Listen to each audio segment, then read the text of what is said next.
In this video, we're going to cover the converse, inverse, and contrapositive. Given the conditional P implies Q, we have three other statements we can consider. The first one we call the converse, it's Q implies P. All you do here is reverse the order of the statements. The second one, the inverse, not P implies not Q. Notice here we made both statements negative. This is not the negation of the original conditional, it's just adding negations to each of the statements. And then the last one, the contrapositive, kind of does both things that we did before. It flips the order of the statements and it adds negations. So let's take some examples, use some words, and then you'll kind of see what happens with the converse, inverse, and contrapositive. So I thought a good statement to start with would be, if you were in the military, then you work for the government. So the converse says, what if we say this backwards? So backwards is, if you work for the government, then you are in the military. What if we add negations? So negations to the original statement. If you are not in the military, then you do not work for the government. And then the last one, the contrapositive. If you do not work for the government, then you are not in the military. All right, let's take a closer look. So remember, our original conditional was, if you're in the military, then you work for the government. I think we can all wrap our heads around that and think that makes sense. If you work for the military, then you have to be working for the government. Those things are tied together. But if I were to reverse the order like we did for the converse, does that still make sense? If you work for the government, then you are in the military. Well, think about it.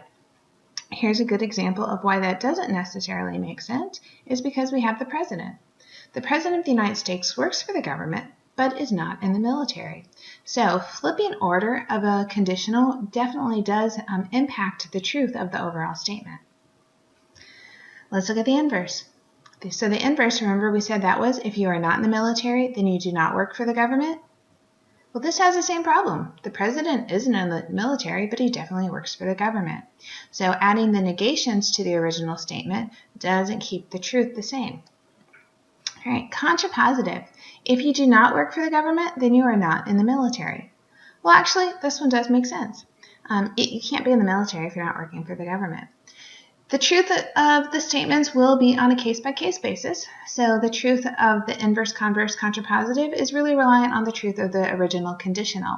But we do want to continue to talk about how these statements relate. I'm sure you guessed at some point I'm going to throw a truth table in here too, just so we can compare them and see which ones are the same, which ones are different. So let's try it again. I think we need repetition. So this example, I thought, what if we start with, if it is Sunday, then the bank is closed. Again, an easy statement to say, yeah, we're very well aware that the banks are closed on Sundays. So if I say it backwards, if the bank is closed, then it is Sunday. If I throw negations in, and if it's not Sunday, then the bank is not closed. And then contrapositive, if the bank is not closed, then it is not Sunday. Once again, I want to take a closer look. So my closer look was, if it is Sunday, then the bank is closed. Again, we're familiar with that. But if we say it backwards, if the bank is closed, then it's Sunday. That doesn't really fly, right? There's other reasons that the bank could be closed. It could be late at night, it could be early in the morning, it could be a holiday. So knowing that the bank is closed does not tell me that it's Sunday. Inversely, if it is not Sunday, then the bank is not closed. Again, doesn't fly. There are other reasons it could be closed besides Sunday being the day of the week. And then the contrapositive says, if the bank is not closed, then it is not Sunday. Well, we can say that. If it's open, if the bank is open, we know it's not Sunday. So the contrapositive does kind of come back and give us something that does make sense again. So now that we've done a couple of examples together, it's a good time for you to try to do the converse, inverse, and contrapositive. And the sentence I'm giving you, the statement is, if you drive a car, then you wear a seatbelt. I do know that I didn't put the word then in there. That's okay. You can throw it in there. Or you can leave it out as you write it. That's all right. If really has to be there, then just kind of helps us along. So go ahead and pause the video, give this a try, and then come back and let's see how you did.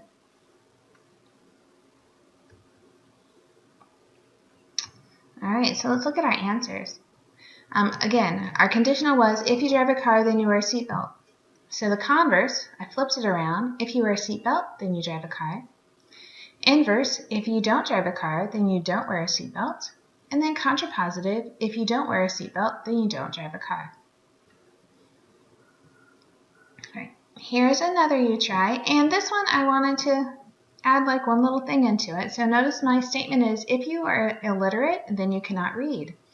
So what I did that's new is I put a negative statement in the example because I want you to be thinking about how to use proper grammar. So I want to make sure that you do not put in not cannot, like, or not cannot not. Like, think about how you would speak normally, and still, even though this is math class, we still want to use proper grammar as we're writing our statements, our inverse, converse, and contrapositive. So give this a try again, pause me for a little bit, and then come back and let's see what your sentences look like. All right, so let's look at some answers.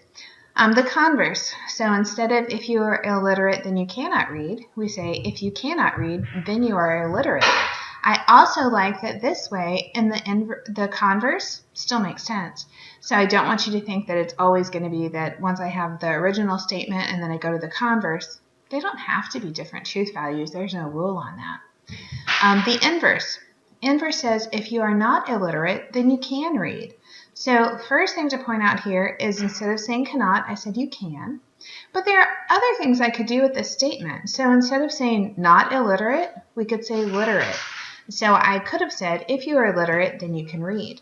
Definitely you have choices when you're writing out answers. It's not a one-size-fits-all kind of thing. So anything that's grammatically equal, I will accept. Same thing for the contrapositive. I'm going to have a couple choices. So the first thing I have is if you can read, then you are not illiterate. But I could have also said if you can read, then you are literate. So definitely you have choices when you're flipping these around. Let's talk about the equivalence of these statements to find out how the statements are related. And of course for this I need to use a truth table because we've talked before about equivalence, and equivalence really means that the truth values are the same in every situation. So here are the statements that I have, and then I'm going to work on rewriting them. So here's my truth table. Definitely I need P, I need Q. I need not P, I need not Q. So P, Q, easy. True, true, false, false. Q, true, false, true, false. And then not P, false, false, true, true. And then not Q, false, true, false, true. So those are my standard basic setups. Now I'm going to go to P implies Q. So remember, order matters. So here I have true, true is true. True implies false is false. False, true is true. And false, false is false. Flip that around. Now I'm starting at Q going to P. So true implies true, true. False, true is also true. True, false, there's my false. And then false, false is true. Now I can put in my negations. So move over to the second or the third and fourth column. So false, false, true. False, true, true. True implies false, false. And then true, true is true. Last column. Now, not Q implies not P, so I have false, false is true. True, false is false. False, true is true. And then true, true is true. Okay. Lots of trues, lots of falses, but we want to start comparing these last four columns and seeing which ones look the same. So let's put some arrows in so you can see it. I can see this true, then false, true, that's not the same, but when I moved over, true, true, true, true, false, false, true, true, says that the converse and the inverse have the same truth value in every situation.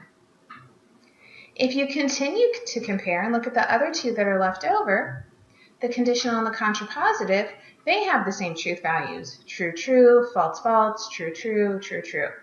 So I can see now, oops, I didn't put a slide in for that the conditional and the contrapositive will be the same, and the converse and the inverse will be the same. Okay. Sometimes it helps us when we have words and we want to just find another thing that means the same, so that's what my next example does. It says, which statement is equivalent to, if the Republicans win, then the Democrats will not be happy. So my thought in this is, what's going to be the same as my conditional? It's going to be the contrapositive. So I want to figure out which of these statements are the contrapositive of the statement I gave you. Okay. So here's how I could do it. I could say, let's let if the Republicans win can be P, and the Democrats are not happy, that's not Q. The contrapositive then would be Q implies not P. So I want to switch the order and switch the negation. So now I let Q be positive, I let P be negative. So Q, which was the Democrats will be happy, needs to come first, which I can see that is in C. And then the Republicans didn't win, not P, which is what I have at the end.